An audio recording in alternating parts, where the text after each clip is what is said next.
Shalom peuple de Dieu, bienvenue sur Parole de Feu. Aujourd'hui je viens avec un message prophétique urgent.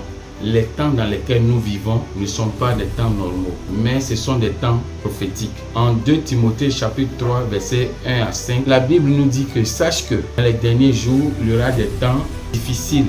Le mot grec pour temps difficile est kalépos, qui signifie dangereux, violent, rempli de troubles spirituels. L'apôtre Paul ne parle pas simplement de difficultés économiques. Il parle de l'atmosphère spirituelle d'une génération dominée par l'égoïsme, la perversion, la rébellion et l'apparence de la piété sans puissance. Ce que nous voyons aujourd'hui sur les réseaux, dans les systèmes, dans les familles, correspond point par point à cette prophétie. L'esprit du siècle pousse l'homme à s'adorer lui-même, à rejeter toute autorité divine et à se créer ses propres lois. En Matthieu chapitre 24, versets 6 à 8, il est écrit: vous entendrez le bruit de guerre, mais ce ne sera que le commencement des douleurs.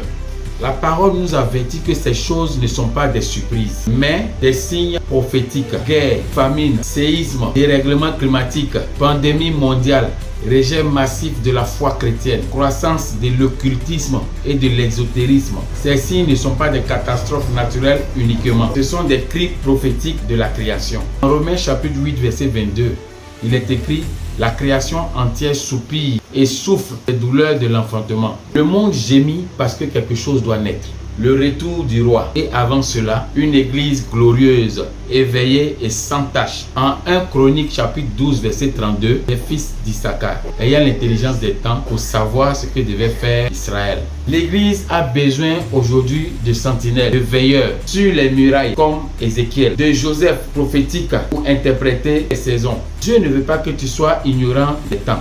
Il veut donc te positionner pour discerner les mouvements de l'esprit, comprendre les enjeux invisibles, avertir ta génération et surtout te sanctifier pour être utile à son plan. En Éphésiens chapitre 5 verset 14 à 16, il est écrit: réveille-toi, toi qui dors, rachetez le temps car les jours sont mauvais.